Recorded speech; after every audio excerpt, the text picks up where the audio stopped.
Show. I'm your host, Trevor, and tonight we are joined by Andy. Andy, how you doing tonight? What up, what up? We're also here joined by Alex. Alex, how you doing tonight? Yo, yo, yo. And we are here with the episode 15 recap show. And it's that time of the year when Anissa gets very close and it's just Swiper just takes it away from her. So, Cam can barely speak.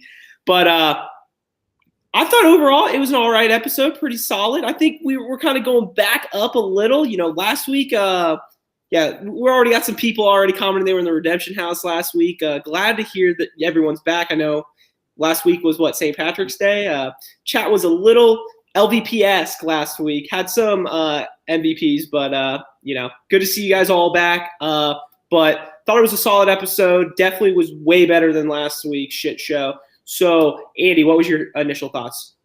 Totally agree. It could be one of those things where because last week was such a bad taste, anything positive would have been good. But I did really like this one. I didn't necessarily like it from a competition perspective, but I was entertained the whole time. Wow. I'm surprised. We know you're one of the biggest, bring back the OG challenge shit and all that. And this was you look at this episode, three main things happened, and that was really it. I mean, you had the good old puzzle, which the whole skydiving piece is kind of interesting. We'll get into it. But, we'll get into it. So Alex, what were your thoughts? Who? I would say I agree with you guys. I think it wasn't great, but it was better than last week, and it was entertaining. And I feel like there was just 2 or 3 moments that were pretty good. The elimination, we'll get to at the end, the little fight in the middle. There's just a few moments that I think we'll spend the most time on, but overall, I would say good episode. And like you said, we're nearing the end, so we're just grasping for anything we can get, hoping for a good final. Yeah, I'm looking in the comments already. People are asking for, the final already. How much longer do we actually have? It just feels like, we're just dragging along, but, we're fighting through it just like you guys, and we're here with another recap show. So with that being said, let's take it from the top of the episode. And how do we start, Alex? Did your good old thing hit today? Did Corey walk in the house first? The streak continues. Episode, we're 15 deep. Put it on the board. Yes. Yeah. Corey won episode 14 elimination, which means he walks into the house first in episode 15. Wow. I'm glad to see that. That's a positive.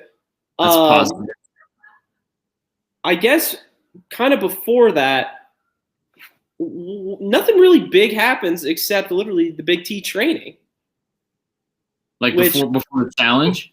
Yeah, that's what I'm saying. Before the actual challenge, nothing big happened except Big T going through the actual CT obstacle course. What did we all think about that? I thought the hall brawl thing was, kind of classic. CT definitely, might have decided to jump for, pretty far back, very movie, getting hit with a shotgun-esque. But what did you guys think? Alex? They're like you said, the 2 things that kind of caught my eye before the challenge were both heavy classic challenge foreshadowing things. One being not only Big T talking about elimination and needing to get her skull and all that, but training with CT, because obviously we see that they got into a fight during the challenge and then still stick together at the end. And then they touched on it a little bit where Fezzy was like, I think CT is overrated, blah, blah, which was really at the time very random. And then you knew right away it was just because they were planning that seed for later in the episode. Yeah, I like the idea of doing a little training like that beforehand. If Anissa and Big T went into a hall brawl, it would have been a much different story because she almost bounced off of CT. I thought it was kind of one of those just good teammate type of deals, but she wanted to put in a little bit of work, so I ain't mad at that. It actually started from Kyle trying to work out with Big T, and then CT came in there and said, no. Let's go. I love that part. God. Well, I mean, what was Kyle even telling her to do? Kind of like do like a deadlift into like a press or something like that? And like, dude, that bar was like, I mean, the bar itself is heavier than Big T, and you had, 25s on each side. There's no chance you can lift that above her head. So she barely deadlifted it. Yeah, I thought that was pretty classic. The other thing, like Alex kind of touched on, was the whole foreshadowing of CT and Fezzy, which, I mean, we'll get into the whole – I mean, I'm already seeing the chat light up about Fezzy tonight. So, we'll get into it. So let's dive right into the actual challenge itself. Overall thoughts, what did you guys think? Alex, what was your initial thoughts? I think this one was more of a challenge that was cool than it was good. Like, it was, getting everybody up into an airplane, getting the people freaking out and all of that. I mean, with 5 teams left, it's hard to really make a good challenge out of it. I mean, I did like the concept, just make people do something they're uncomfortable with and solve a puzzle and do a quick run. I was disappointed though, and we'll get into it based on the performances. I was disappointed though that the run was not longer. And I know that some people couldn't even do half a mile, but half a mile to most of these people is nothing. Yeah, I mean, are we surprised though? I'm not. I think it had to be an easy enough puzzle where you're not going back and forth. It wasn't a back and forth type of puzzle, but it would have been interesting. And I don't know how they would have done this, but to make it hard enough where you're not going to get it perfect, but however many right you get is instead of a 3x3, if they did 4x4 and however many correct spots you got out of 16, the winner got it. Because Corey did this. He's got a photographic memory. Yeah. So, I kind of liked it because it would have been cool to see, how much can you keep track of, run, and then however many you can remember. That'd be good. But I think 9 was not enough. But the challenge is cool. It was by far too easy. Yeah. How I knew it was too easy is when, CT finally makes it there and he solves it in 3 seconds. That's when you know it's too easy. And, if you do a 4x4 or 4x4 would be hard. 6, because the thing is, what the middle is, and then it's just the outside. Yeah. If you don't go by rows, you just see the middle, and then it's just a little loop. The only thing, can you guys explain to me? Sorry, Alex. What would be if you're skydiving down and you're looking at a puzzle? Obviously, how do you know where's you're supposed to look straight at? You know what I'm saying? Because if you look, let's say green was in the top left corner. I think it was in the middle though. If you say green was in the top left corner and then you're spinning going down, it'd be in the bottom right or in the bottom left or whatever. How do you know? Well, you could just do it clockwise. I think you would have taken clockwise around. Yeah, I think they would have taken any right 9x9 rotated anyway. Okay, I didn't know that. I thought it had to be a certain, certain 9 in a certain spot. I'm like, I don't know. Well, so my question to you guys is from a challenge strategy standpoint, do you think that because all TJ said when he was explaining the rules was you're going to be coming down and you're going to see a puzzle and that's what you have to remember.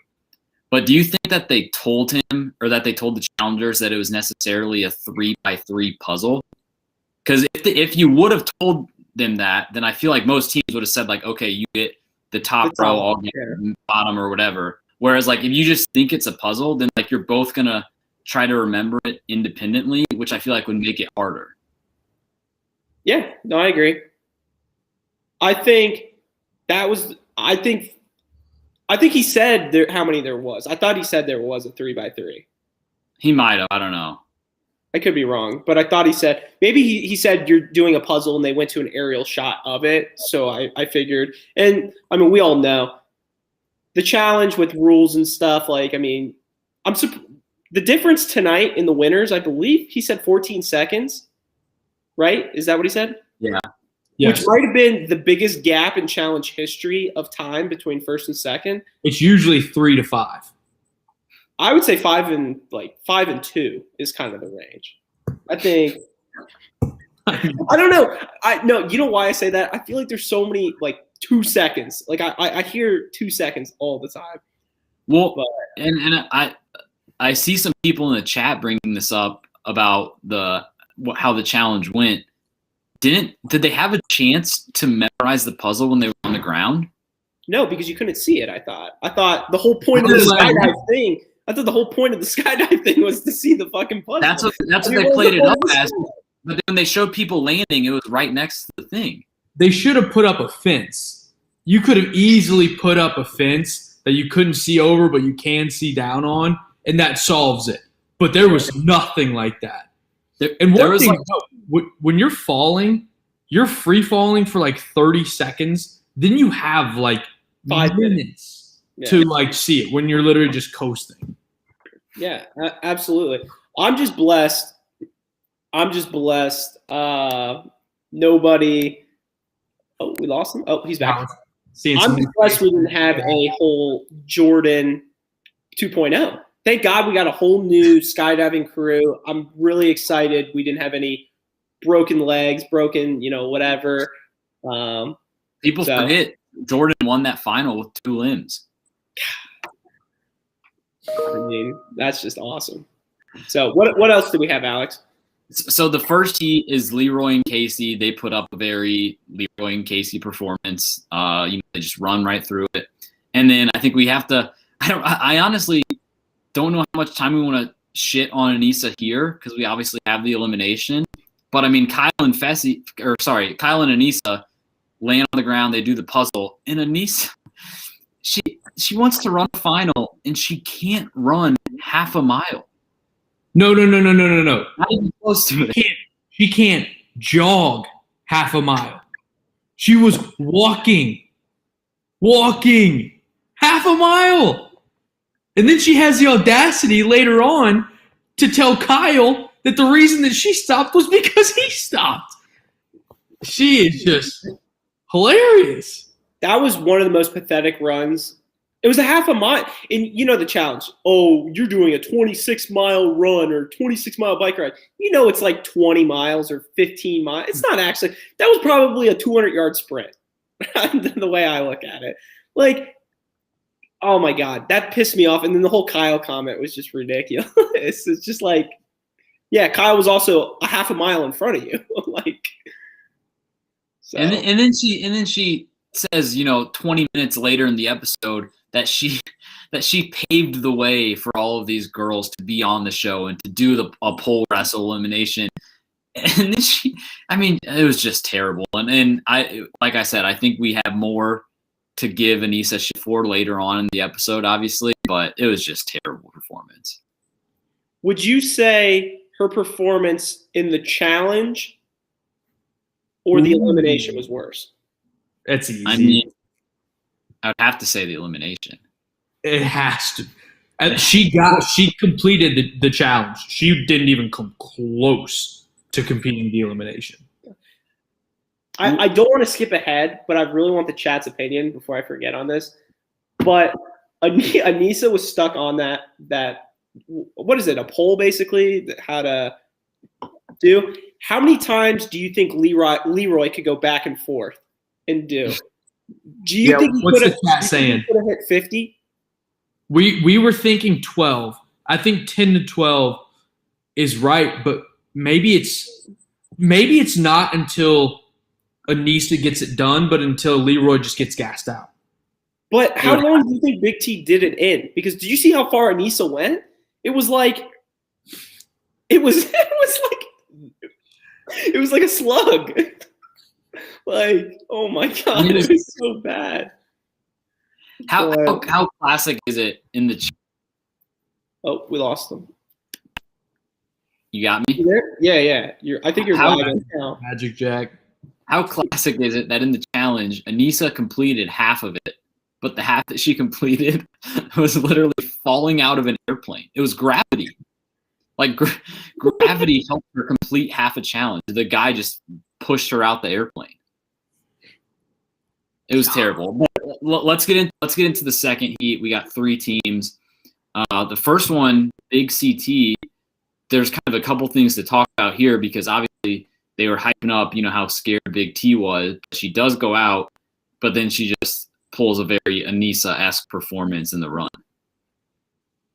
Oh, I mean, a lot of people just keep talking. They had, they're just big game moment. Oh, I could do whatever. You can't even do a half-mile run. It's so embarrassing. It's half a mile. God, who's paying for this shit? Like, it's ridiculous. Let's not overlook the fact that Big Easy said he could do a 10-minute mile. So maybe that's a question to ask. Anissa, Big T, and Big Easy, half-mile sprint. What's the order? I think I would go. What do you guys got? Anissa, Big T, and Big Easy? Yeah. I'd go Big Easy first. I'd go Big Easy, Big T, Anissa. I agree. God. That would just be a clown show. And now let's put those 3 in a hall brawl. What's the order? God. All right. So the 3 Havies go down. And then who do we got? Our winners were Corey and Cam in that second group? Mm-hmm. Corey and Cam in the second heat. First heat was Leroy and Casey. Leroy and Casey take it overall. Yeah. How many wins do they have at this point? I was going to bring that up. I think this is their 4th win of the year. If they win this all, if that team wins it all, Cam and Leroy, we might have to redo our challenge bracket and throw them in as at least a 3 seed. Because 4 daily challenges, they each went into an elimination. If Leroy would have gone in more, I think, it'd even look better. But still, I mean. Well, I think one thing that we overlooked throughout the second heat, the MVP performance, not the MVP, but the best performance of the second heat was Big T jumping. The running was a joke. But some of us remember Nate's bitch ass not even jumping out of the plane to start Rivals 3. Good for Big T. She was terrified up there. I was very happy she jumped. Very happy. God, that reminds me of Rivals 3. I wish I could, watch that sometime, with some friends on some streaming service or something. So, what else are we thinking from this challenge? Anything else? Any lasting remarks? We said, what's their names? God, Cam and what's her name? Cam and why am I blanking on Cam? Cam and Corey. It's like, who's Corey's partner? I'm losing it already. They win the second heat, and Casey and Leroy pick up the dub. So yeah, and then we're back in the house. So yeah, we're back in the house. 80s night, baby. 80s night. It's 80s night, and some of that montage of like when they come walking in was probably one of the best things they've done all season, editing wise. Agreed. I'll give them that. And now I feel like this is our time. I know the chat hates them. I know we hate them. This is going to turn into a rant. So if you don't like Fezzy, you should definitely, probably stop listening for the next 5 minutes because this could just go off the rails.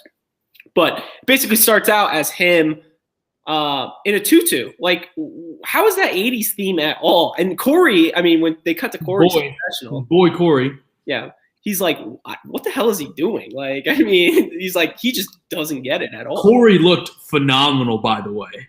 God, a lot of great looks. Nani, still bringing the heat.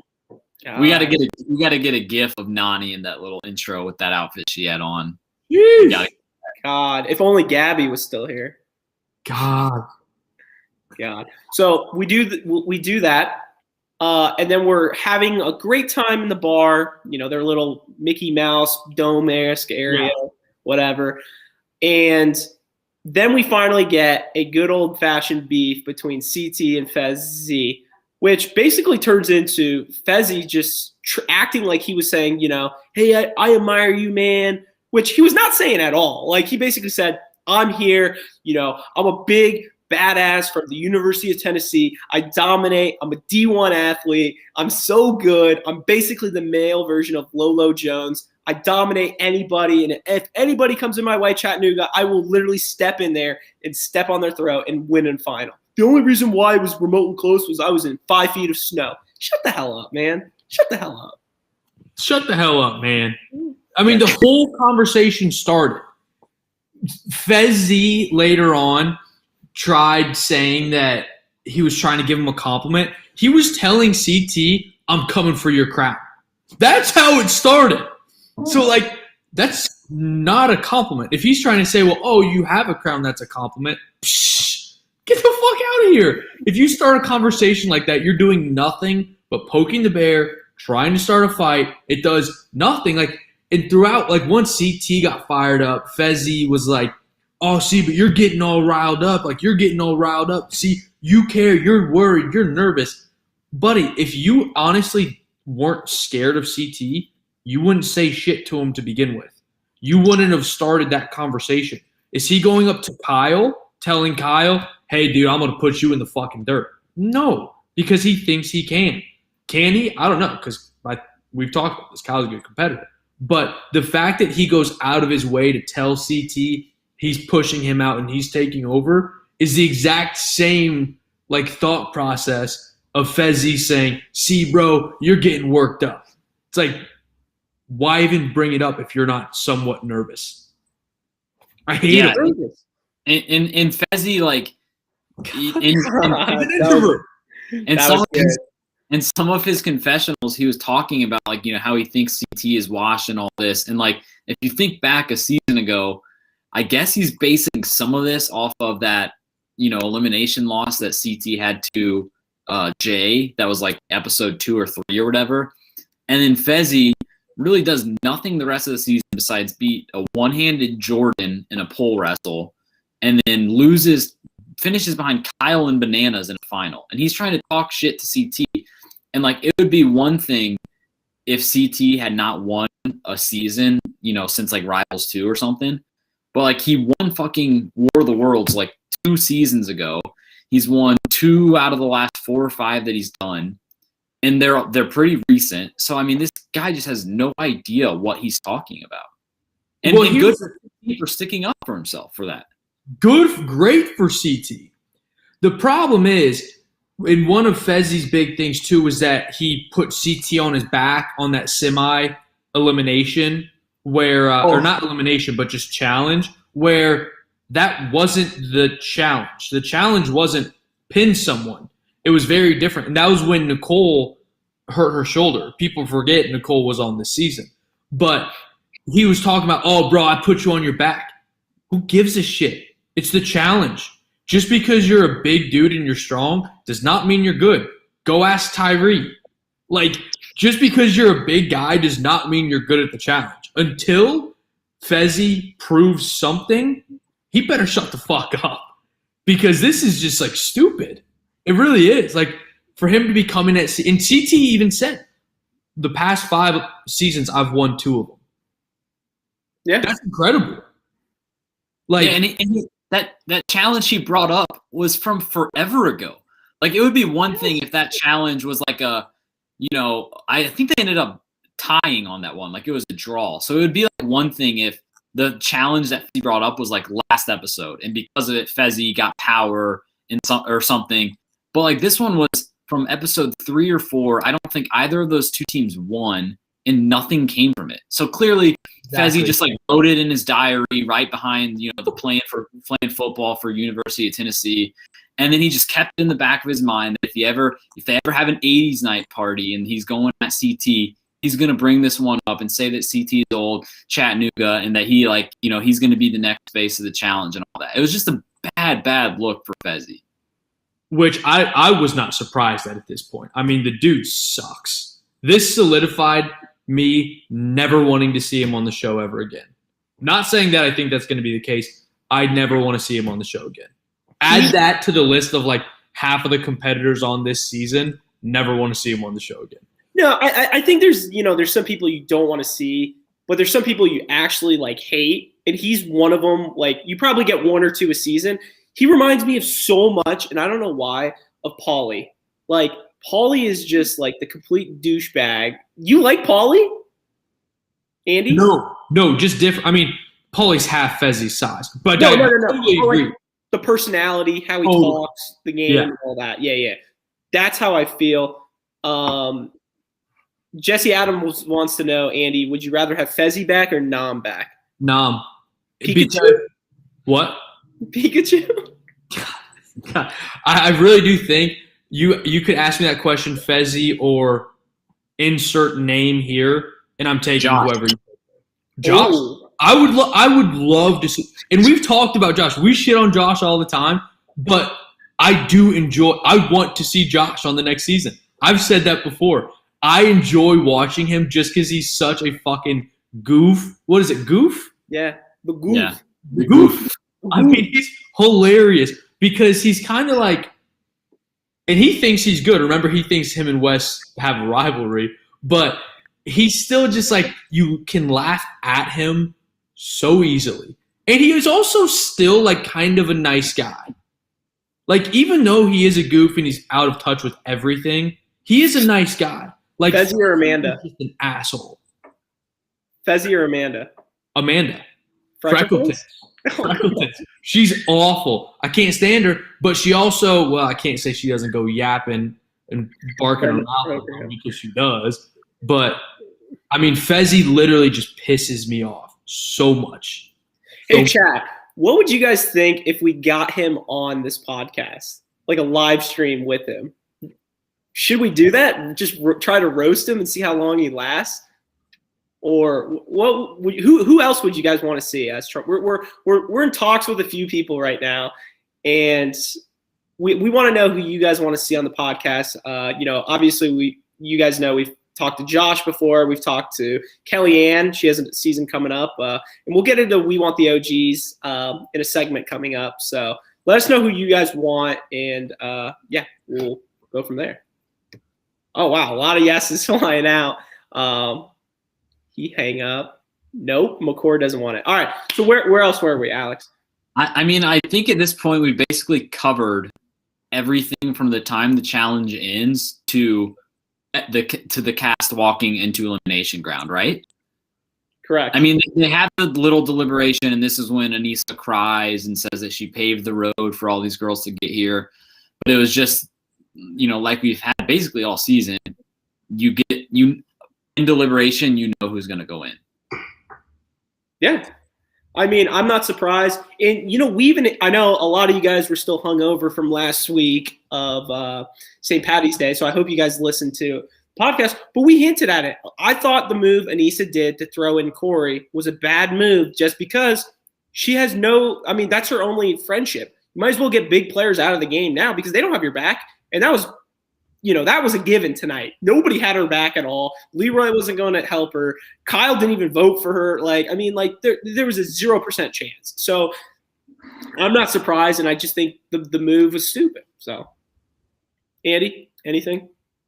Spot on. She's an idiot. God. Elimination time? Yeah, let's dive right in. Get into elimination. The House vote is for Big CT, which was kind of agreed upon. And then Leroy and Casey, because they're the House vote, they really had no other options to vote in. Amber was Rogue, which did Amber have like the easiest episode skate by of all time? I mean, she was not on screen. She didn't have to compete. She has her gold skull. She did nothing. And good. She was my MVP last week for a reason. I knew this was going to happen, and she skated right by. I called it perfect. She did look kind of bad at 80s night, too. Don't sleep. God. Andy, how would you rate the girls on 80s night and the guys? And don't sleep on Nani's deliberation / voting outfit either.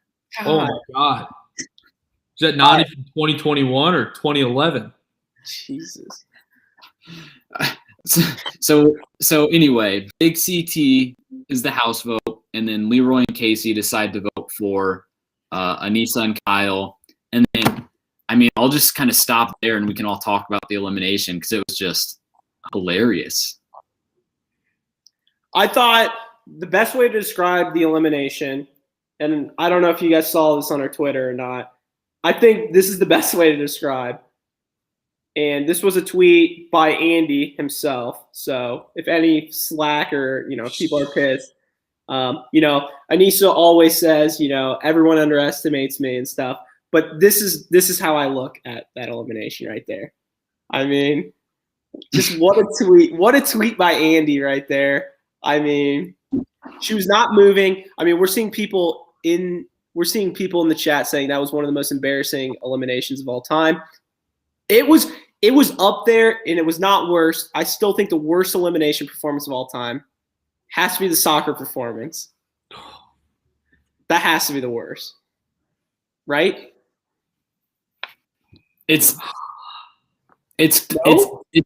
Well, the thing is, that one was, I would say, for sure the worst performance by two people going against each other because they both played like shit. Whereas this one, Big T didn't have to do any, she didn't have to do that well, granted, but like it was mainly just the Nisa that shit the bed. Yeah, absolutely. What are some other ones? Worst eliminations of all time? Yeah, well, performance. I wouldn't say performance, but one of the worst ones of all time is the scariest elimination of all time in Rivals 2. That's got to be up there. There was no elimination. I'm trying to think of what else. What about? Do you guys remember last season when Ginny beat Jin? No, I haven't. Sorry. Worst elimination has to be Georgia versus Nani in the tape. Has to be the worst. That was the dumbest elimination. Nani didn't even control her fate in the game. It was somebody else. What was that one? You just said it. What was that one? What? What happened in that one? God, shut up. Turbo just going turbo speed on Nani and just wrapping her up. Here's the thing, though, Trev. I don't know how you can have a worse performance than what we saw tonight. Tonight, she literally didn't move. For me, tonight's the worst elimination round I have ever seen in my entire life. Number one, top of the throne. It was fucking hilarious. She moved like a foot. A foot. So that was it. She tapped out. Except maybe Ty when he passed out. Because he should have won that. I don't remember exactly what season that was. With like the pushing with the pole. Front throw. Against, was it Derek? Brandon. Where he should have won and he was going to win and he just quit. But this was like TJ should have like double checked the horn to like make sure it was working. Because she just didn't move.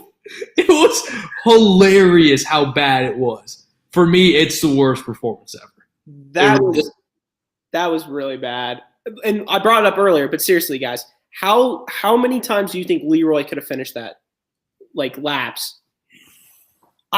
Until he's done. Until his body quits. Well, here's the thing, realistically. 25. How long do you think that took Big T? Seriously. Are we thinking it's like 5 minutes, or are we thinking it's like less than that? I would say like 3 to 5. I would say like 15 minutes. Oh, 15. You think that long? I mean, I just don't see Big T flying through this. Okay. Yeah, good point. If we're saying Big T did that in 15 minutes, I think Leroy could have done 150 of those things before Nisa finished. Well, remember when he did it this past season, we like saw it live, and it took him like 60 seconds.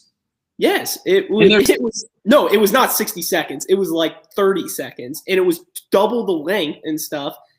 Well, and there's also probably some part to it where, like, think about it. If you're Big T and you get halfway down all the way to the end, you look up and you see Anissa laying there like a pig. You know that all you have to do is just go slow. Don't tire yourself out. So it probably took her longer than her fastest performance could have been. You know what I mean? Yeah. Do you think Big T was faster on that pole going back and forth, or the half-mile jog? Oh, the pull for sure. Probably the pull. God, that was. She was every shot they showed of Big T because the camera was on her the whole time. Anissa was just literally just like this. She didn't move. She probably got in a little snooze. It's like being in a hammock. Jesus Christ. And it was just a bad elimination all time too, because it wasn't something where they were necessarily competing against each other, like a hall brawl. It was just, your time against their time. And like we kind of said, Big T is by no means like a strong competitor. Big T should be an easy person to beat. She would probably be the second worst girl to do that. And she killed Anissa just because of how bad Anissa was. She was like a pig. That was seriously one of my favorite eliminations ever. It was the worst I've ever seen in one of my favorites. Well, my question is, kind of just go a little back before. I think it was right before that commercial break. Anissa's like, "Oh, not anything but this elimination." What elimination do you fucking like? Every single one. Anissa. The only one that she would have been happy about was Hall Brawl. Yeah, probably. Or any in the sand, I think. Like where you're dragging somebody. Mm-hmm. So.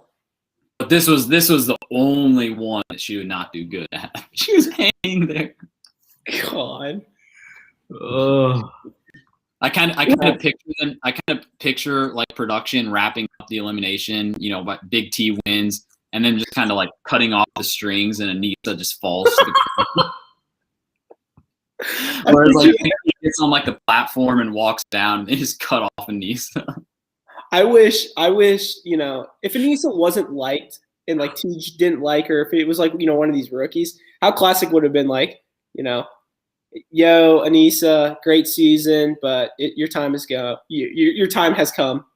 Hope to see you, next season. And she was still hanging on there, and they're like, "All right, guys, one elimination to go." And they're just walking out, and she's still he's talking to the whole cast, and she's just still up there. Yeah, I personally, I actually think. Do you remember what was this Battle of the X's 2 when Leroy and Naya beat Bananas and Nani? You know how Nani was stuck? I think Bananas didn't even go further than Anissa.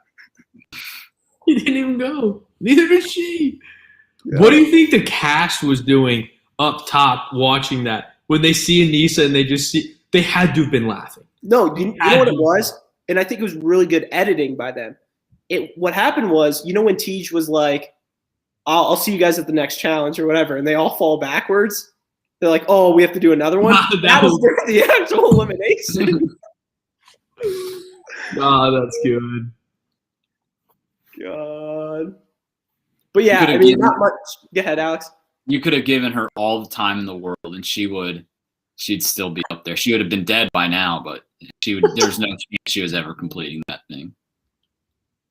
Yeah. Do you guys remember the math problem that was given to Corey in the overnight hell stay? 9 times 3? No. The one from like an episode. That was like 400 times like 15, like minus 300 or whatever. No pen and paper. Who's getting done first? Anissa doing just a down, not a down and back. And Corey getting that correct. I mean, I think I would say Corey because he could just start at like 900 and then just count up or something, like and just guess every single number, right? You think Corey? 1001, 1002, 1003. Anissa's losing that thing to anything in any competition against anybody. I just want to see those pictures again, not of the Homer Simpson pig gif, but of Anissa actually laying there like she was a human hammock. Again, Big T. I love the shots of Big T, and she's crushing it. She had a good performance. She's crushing it, and every single time it's just. I mean, come on. All right. Let's keep going. Great elimination. Well, one more last thing. The fact that oh my God, this is Big T crossing the finish line, right? Anissa's still in the photo. Anissa, wait, where's my finger? Oh, wrong. Yeah, I see it right there. Dude, that's like one Leroy leap, like one pull. He didn't move, Trev.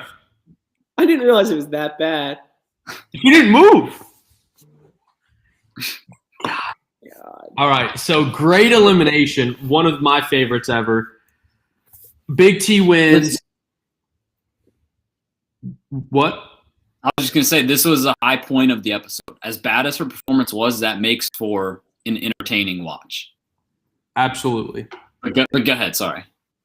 So then Big T wins, and then she's talking about how if she when she was in the one-on-one with the camera, if she would steal, she takes Fezzy, but she ends up sticking with CT. What are your guys' thoughts on that decision?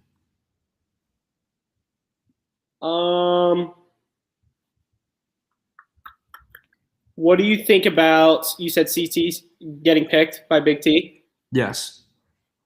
I mean, obviously it's not the best news for CT, but it can also be a blessing in disguise because if there is another girls' elimination, I mean, we all know she's going back in, right? So he'll get a new partner is what I'm saying. Yeah. Yeah, I wasn't necessarily surprised by it because it seemed like even when she was like the most mad at CT, she still kind of had a soft spot for him based on how long they were together and like doing pretty well as a team. And I almost feel like over the past 2-3 episodes, Fezzy has shown himself to be a bit of an asshole and a bad partner to all of these girls that he's with, whether it's Anissa or Nani. And I think like she doesn't really see much of an upgrade going from CT to Fezzy. Like, yeah, he played at University of Tennessee, but like CT, even though he left her at one point, like they're still a good team together. They've won challenges together. So I don't know. I wasn't necessarily surprised by it. I think it may have been the best move that she had available, but what do you guys think? I don't think the move matters, honestly, because she's going into an elimination again. So like unless she wins, there's no other way. Yeah, I think there really was no right answer. I think the only move that would have been a great move wasn't possible, and that would have been to go after Leroy. Yeah. If she would have gone after Leroy, that would have been a power move. But they were the power couple, so she couldn't. So it kind of was like a pick your poison. All the other guys are good competitors, and you've had a good thing going with CT, so might as well keep the train moving. The one thing I will say is this next elimination, if you go down, and let's say it could be a double elimination, but I don't see that. We still have 4 episodes left or whatever. So I think we're just going to do, either a guys elimination or girls, and then, the reverse of it. Whoever goes down next, so let's say it's a girls elimination. If it's a girls elimination, I want my girl to go home. Because then you're the rogue agent, and you're probably booking your ticket to the final. You get what I'm saying? Yeah. I think it's a double next week. You think? I think it has to be. Because next week is 16. I think it's a double for 16.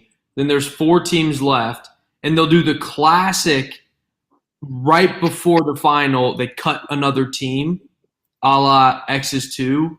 And others. I think they'll cut another team like last minute right before the final, and then 2-part final for 18-19 with the last 3 teams. But if you drag it out with a guys next week, then a girls, then you still have 4 teams with a 2-part final, I'm assuming. I think it's a 4-team final. They've kind of been going to that now. I kind of think it is too. But I think in the final though they're gonna chop the teams. Oh, like or like if you don't, you're in last place, you get cut. Well, or some sort of Shiva Bowl shuffle. No, just solo. Everybody for themselves. Oh, so you think it's going to be That's still what I think. I've been saying that we don't know what the final's going to entail. Yeah. So I think that could very well be the case. Because Jesse Adams says we have 3 episodes left total. I have no idea. I thought it was 19. 19. So I heard 19 from the start, but I have no idea if that includes a reunion or if that does, if the reunion's 1 or 2 episodes. Wasn't the reunion like in Dirty 30, like 3 parts? I could be wrong. So. It was a 2-part reunion. Well, it was live. 30 they did the finale, and then their surprise twist in the finale was we're gonna reveal the results of the reunion, and then they did a 2-parter, and then they did a 3rd part that was like behind the scenes. Jesus Christ. I don't know about you guys. I'm just ready for a new season. I'm towards that point where, it's the same old shit every episode kind of thing. But yeah. What about Kyle and Amber being a team? I don't know if those 2 have ever talked to each other. Who? That's an interesting team. Problem is that team has so many targets on its back because Amber's friends with nobody. So my guess would be it's going to be, if they win the challenge, you would have to say it's Amber versus Big T, right? In the elimination. Because Sam's not going to vote for Nani, and who's the other? And Casey. Like, they kind of have that trio pack. So, if one of those 3 wins, those 2 are going down. So 100%. Yeah. So, and it's not like Kyle has a nice relationship with any of them. It would just be Kyle. And if you're saying it's a double elimination, it'd be what? Kyle versus CT and Amber versus Big T, correct? Yeah. Okay. Interesting. So, you want to go to some segments now? Let's do it. All right. What's the first one we got? Our first one. Yeah, it's bracket time. It's the Elite 8 Challenge Madness. If you guys are new to this, go to our Twitter @StirThePod. Our pinned tweet has the listing of polls for all the matchups that we're going to talk about right now. The polls right now are still open. If you're listening, Thursday morning, they should still be open. But again, we're down to 8 teams left in the bracket. You guys decide on, and then the 3 of us will just debate them on this episode. So I think Trev's pulling up the bracket now for any of the YouTube guys. And then here we go. We have 4 matchups. As we talk about them, you guys put in the chat any of your thoughts, who you guys think should move on. But let's do this. The first couple rounds, pretty easy matchups, but I think we're to the point. We got 8 teams left. Best challenge pairs of all time. Let's do this. Before we dive in, Mikey the Doctor brings up a phenomenal point of how we talked about how MTV is going to pull the exact same shit that we are doing after we do it. And did you guys see MTV's Twitter account? Because exactly that happened. They did it again. They did it 2 years ago, and they're doing it now. Well, here's how I look at it, too. And I don't want to – I'm not in the mood to rant tonight about it. Maybe once we edit the podcast, I might put a little piece at the end. But just the fact that they did this shit again, not to mention they did it a week after March Madness actually started. Like, you got to be fucking kidding me. It's just, and it's so bad. If you look at the actual bracket, I think they spell 3 things wrong. They spell invasion wrong. It's literally just cheap ass MTV just being bullshit the entire time. It's so annoying. And to top it all off, they say, the best eliminations from the OGs of all time. I think many of us would say one of the greatest eliminations of all time, even though it was a 1-2-3-1, was CT versus Bananas in the Banana Backpack. And the fact that that's not even on there is the biggest disrespect in challenge history, honestly. Whoever runs that Twitter account should literally be fired on the spot. It is just an absolute joke. I'm sorry I'm ranting. I said I wasn't going to. The end. Let's get right into madness. I'm sorry. Verbal meme, White Goodman, we're better than you, and we know it. Us talking to MTV Twitter about the challenge. Yeah. No comment. Let's just go. Sorry. Let's just go. We got 4 matchups. So looking at the Dome region, Emily and Paula took out CT and Adam, and Jordan and Sarah, the 3 seed, took out Evelyn and Paula. A little surprise there. So now we have the matchup between Emily and Paula and Jordan and Sarah, and I think this is going to be the toughest matchup of this round. And currently at the moment, we're deadlocked at 50% each. We are deadlocked. Wow. We do not want to go home now. And, me and Andy, like we said last episode, we were rewatching Battle of the X's too, so we know the whole Jordan and Sarah dynamic. Emily and Paula, Rivals 2, one of the greatest seasons of all time. I still lean towards Emily and Paula. I think about Jordan and Sarah as a team. I don't know how many dailies they won, but, they won the most important one where they threw bananas in at the end. But still, you look at them as a team, and their final was kind of a cakewalk for them. Jay and Jenna, who literally couldn't even finish a drink, and Teresa and Leroy was a fresh new team that didn't even work together through the entire year. So, well, yeah, and one thing to add on to that, Trev, when you have a final and you have swimming out of the gate for Leroy, and not a jab at Leroy. It's his weakest part of his game. And that was back in the day when he was literally terrible at it. And then you have an eating challenge for Jay and Jenna. So, throw those 2 in, and they should have won the final. It would have been bad if they didn't. Sorry, keep going. No, that's basically all I was going to say. Alex, do you have anything to touch on this matchup? So I was going to say I think my vote is going for Emily and Paula, but I wanted to run something by you guys because as I was looking at this matchup, something came to mind for Jordan and Sarah.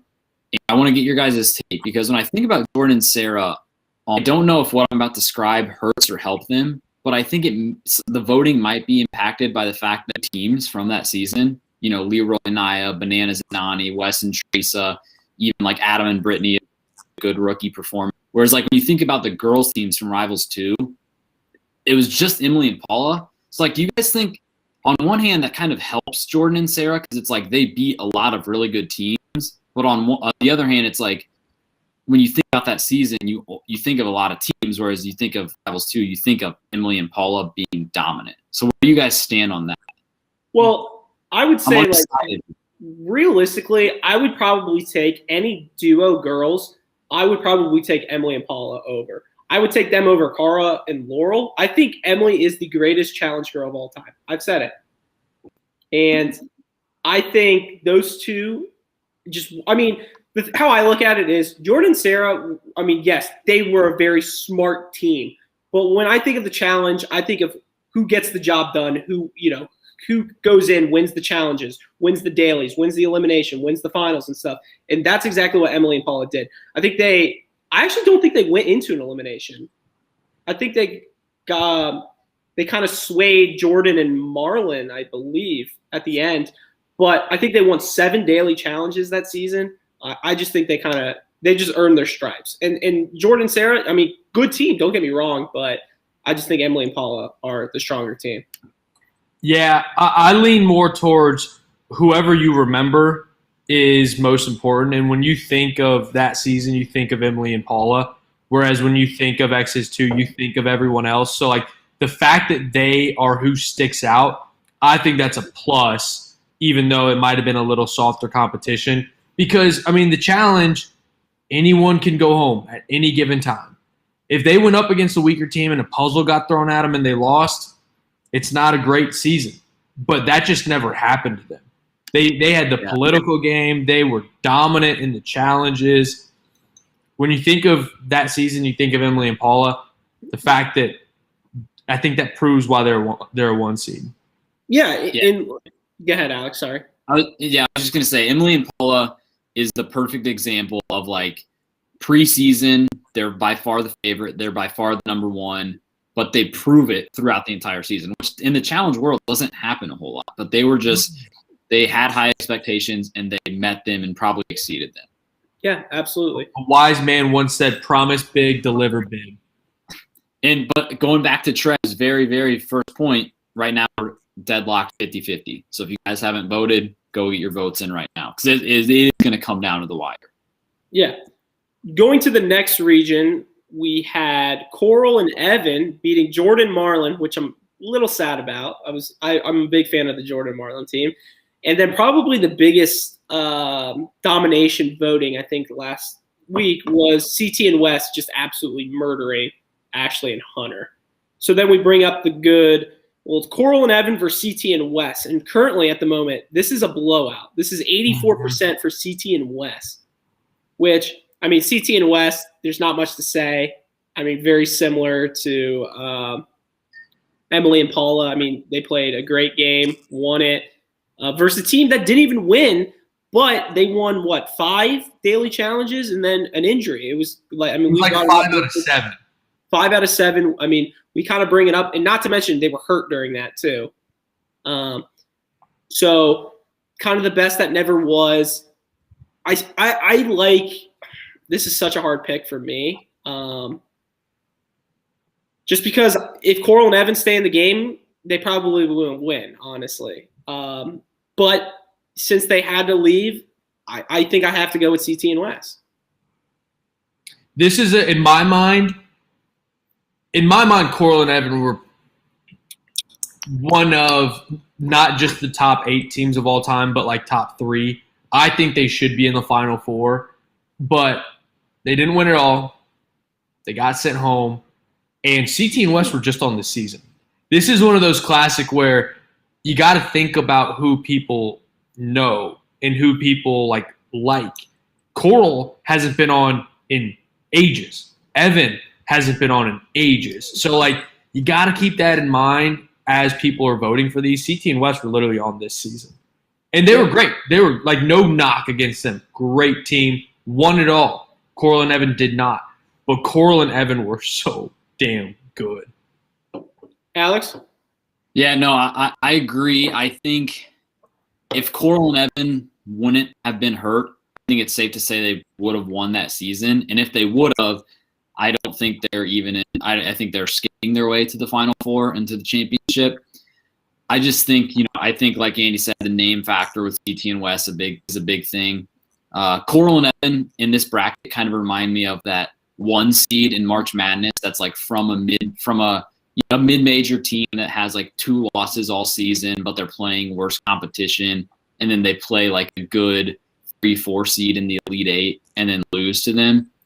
I would say, I mean, like we said, the votes are heavily in favor of CT and West, but Coral and Evan, I think, had a great run. Yeah. I'm surprised by the voting right now. 84 to 16. Yeah, I'm surprised it's that big. Yeah, a blowout does not do Coral and Evan justice. Agree. All right, so moving to the next region, we got the arena where we got Bananas and Sarah beating CT and Diem, and then Wes and Kenny beating Wes and Casey. For this matchup, I just have to go with Bananas and Sarah here. I think it's very similar to the Emily and Paula argument. They kind of just, they probably were the favorite coming in, and they just dominated the season. And I guess if you want, the only knock you can have on them is their team chemistry at the final 60 seconds of the whole season wasn't the best. But, besides that, I mean, they dominated the season. They came in, they got the job done. They got set into an elimination where they're against Dario and Nicole, to make it to the finals, which they won. I just think this was the team to beat, and yeah, I mean that's basically it. Andy, I feel like you're going to go the opposite direction, so I'm excited to hear your argument. You're right. There's never a chance where I'm voting against Mr. Beautiful. If I were to not be a big Kenny fan, for me, it's easy Bananas and Sarah, because Kenny and Wes were not that great that season. They were one of those teams, and they were like the polar opposite of Bananas and Sarah, where they were expected to dominate that season. Dominate. And they did from a political perspective, but they did not do well in challenges. Kenny had to carry Wes up a mountain in the final. Like, their performances were not good. Like, they just weren't – it wasn't that they weren't great. They just weren't even good.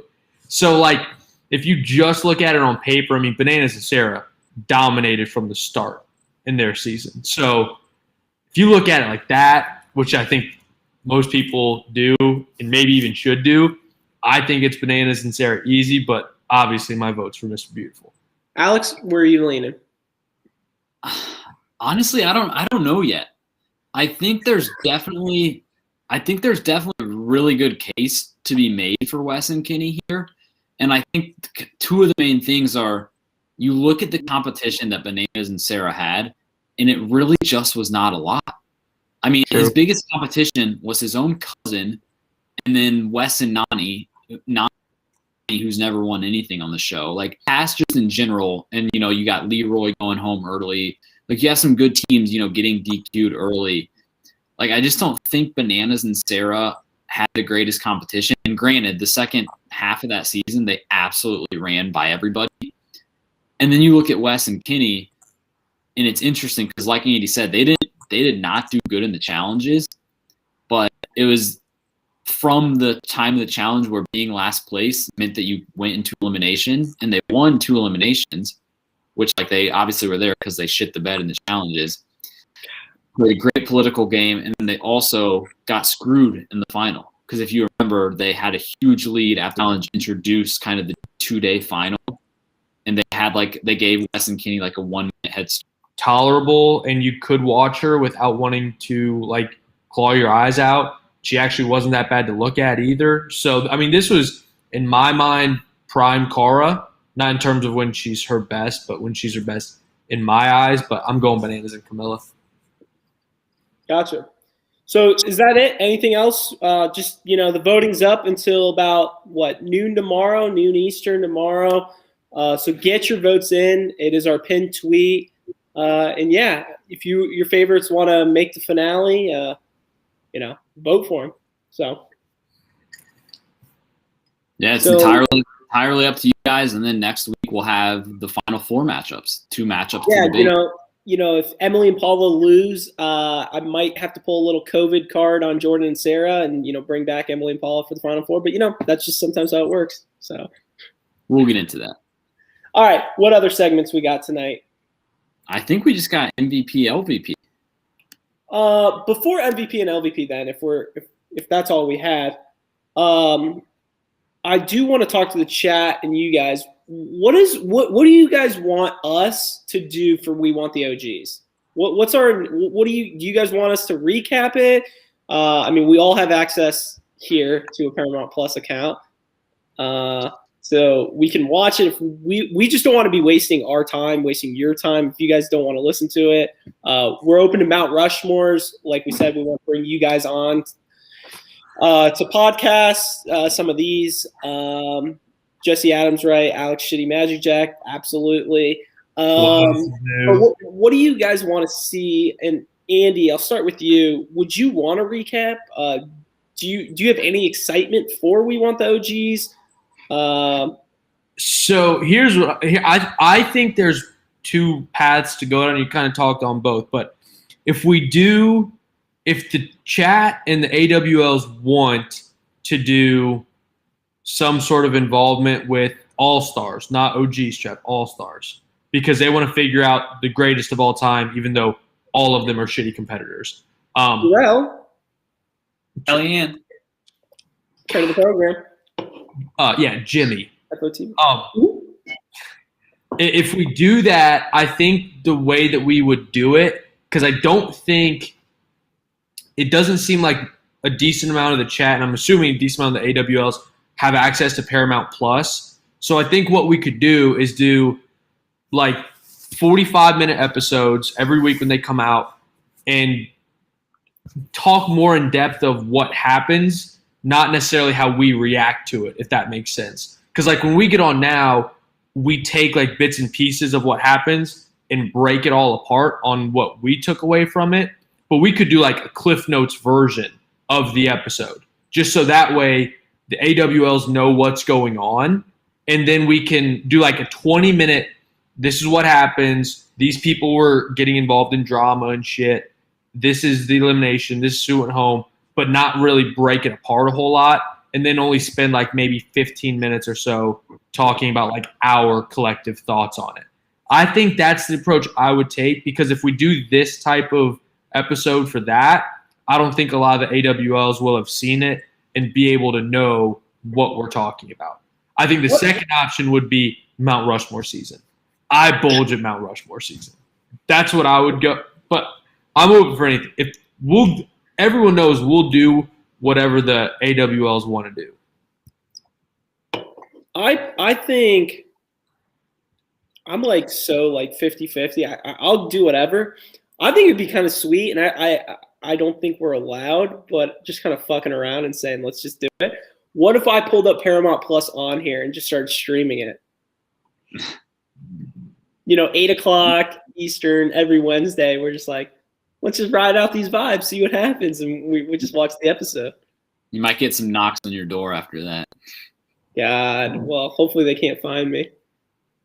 I would say, so my first question, and I don't know if you guys know the answer to this, I would think that somebody in the chat would know, is do we have any idea on episode number, how frequently they're going to drop episodes? I think that plays a big part in this, because like if they are dropping episodes once a week and there's 8 episodes and they're each an hour long, then I think that's an easy thing for us to do.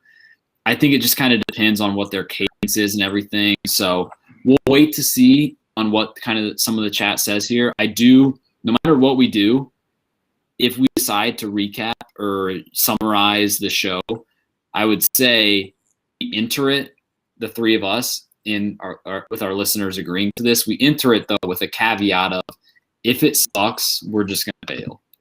Because, we really had no idea. It was kind of the same thing when they introduced Champs vs. Stars, was like, let's see what it is. Let's watch the first couple episodes. But if it, falls off a cliff, even if it doesn't necessarily fall off a cliff, but it's not worth talking about, then we'll just stop and figure something else out. So what I think we should just do, what it sounds like, kind of combining everything, because I feel like a lot of us are thinking it's going to suck. I don't hate us doing this, very 10, 15 minutes max of recapping an episode. We'll watch it. We want the OGs, followed by a live Mount Rushmore. Who says no to that? Well, what I just realized, too, is that this is going to overlap with Double Agents, because it starts next Thursday, I think. So wait, I guess, what are we on right now? We're on episode 15. So let's say we fast forward to episode 17 recap, 2 weeks from now, where the three of us have seen the first episode and we can kind of talk about it, I guess. I don't know. It just fucked it up that they decided to overlap the seasons. You know what I mean? It's you can't combine 2 shitty seasons and expect it to be one good one. That's not how this works. I think what we should do then is we start out, we finish up the season, and once it's like the reunion show or whatever, we'll do like an episode 1 through 3 recap show of whatever. God, typing McGee. Yeah, I say. Who cares? We get into that later. MVP, LVP time now. Yeah. All right. MVP, LVP. Give us the order. What do you got, chat?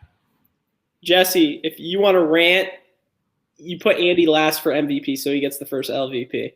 If you want an Andy rant, put him last for MVP. I feel like this episode. I don't know if I got a rant. I feel like it's pretty good for MVP and LVP picks. Yeah, I think so too.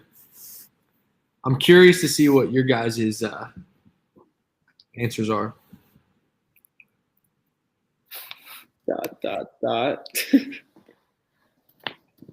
Alex, switching some up.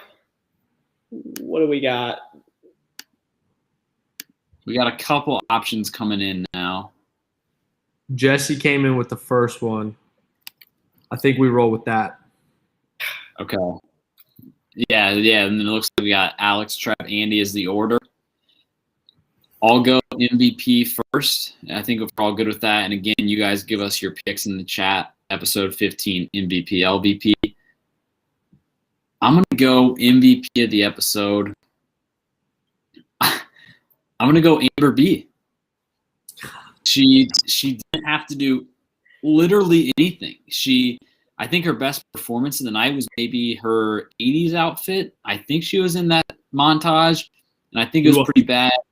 I'll have to go replay, slow-mo, rewind. But I think, she didn't have to jump out of a plane. She didn't hang like a pig from a log. And she's with Kyle. Kyle's a good competitor, so she's got a 1 in 5 shot. If there's a one-girl winner, she's got 1 in 5 shot. I would say overall, she didn't have to do anything, and she got the most out of it. So my MVP is going to be Amber B. My MVP tonight. Great pick. Thank you. Shoot. My MVP tonight. Ooh, I do like that. I do bulge at the skydiving crew and the camera productions with some of those shots. But my MVP tonight is the person who was scared to go skydiving, and she faced her fears, and it's going to be Big T.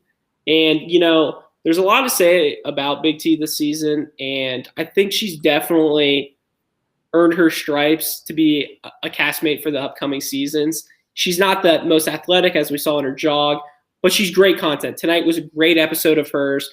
You look at what she's done. Like, she was literally scared. She was like, I thought she was about to pull a Nate and not jump out of an airplane. And CT would have completely lost it. But she jumped out. I don't know if she jumped out or if she was forced out. So she did that. The jogging was iffy. And then when she was in the elimination, she got the skull. She got the job done, and that's all that matters. She got the skull. Doesn't matter how she did it. She got the skull. So I'll just leave it at that, and that's my MVP. That's a great pick, Trev. And I know we've talked about this before on this show. It's one of the things I love about Big T. She just likes being on the show. She jumped out of a damn airplane. She was crying her eyes out, but she still did it. Yep. And she couldn't run half a mile that fast, but she still did it. Like, that's why I'm a huge Big T fan, is because even though it might not be something she likes doing, she does it because she likes being there. She likes being in the challenge house. She was getting all dolled up for 80s tonight. I'm a big T fan. Big. Big. T fan? All right. So my MVP is going to be Big T. His partner, CT. God. CT had a sneaky performance that was probably the best partner performance maybe ever. And there was 3 separate times where before the challenge, he's going out of his way to say, hey, let's go do some training. Let's go do some makeshift hall brawl. And I'll try to get you fired up.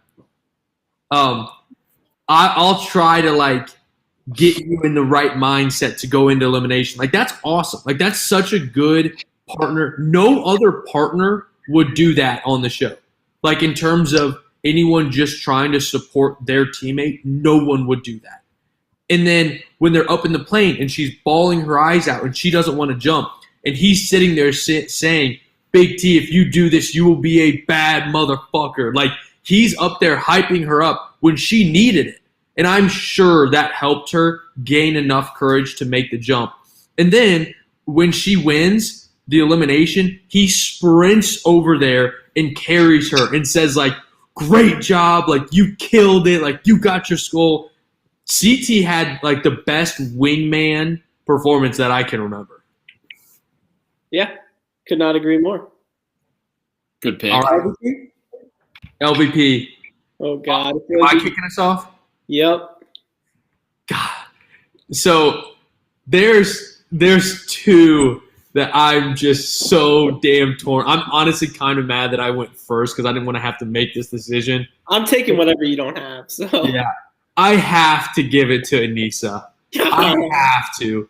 I mean, even she was my pick before the elimination because it's the same old shit of her complaining about no one wants me and no one wants me as their teammate and all this, and she can't jog half a mile. And then she tries saying that it's Kyle's fault that he stopped, even though he was clearly stopping to go meet up with her to say, like, come on, come on. She was like, well, you stopped. It's like, well, yeah, I stopped because you were barely walking. Like, the fact that she has the audacity to play that card pissed me off. She also tried turning the house on her quote-unquote best friend, Nani, by saying, Corey, how can we wrangle up the numbers to throw in Nani? So, like, she was coming off as this poor me bullshit that we've seen all season. She tries turning on her quote-unquote best friend, and then she puts in the worst elimination performance that I have ever seen. I mean, she was kind of pissing me off, but kind of just cracking me up throughout this whole episode because she was so bad. So bad. So she's my LVP, and I'm very happy I got to choose her. I think I made the right choice. But some good ones still on the table. My LVP is Anissa. Yeah. Honestly, and one last thing, and then I'll be done. Did you guys pick up on TJ send-off?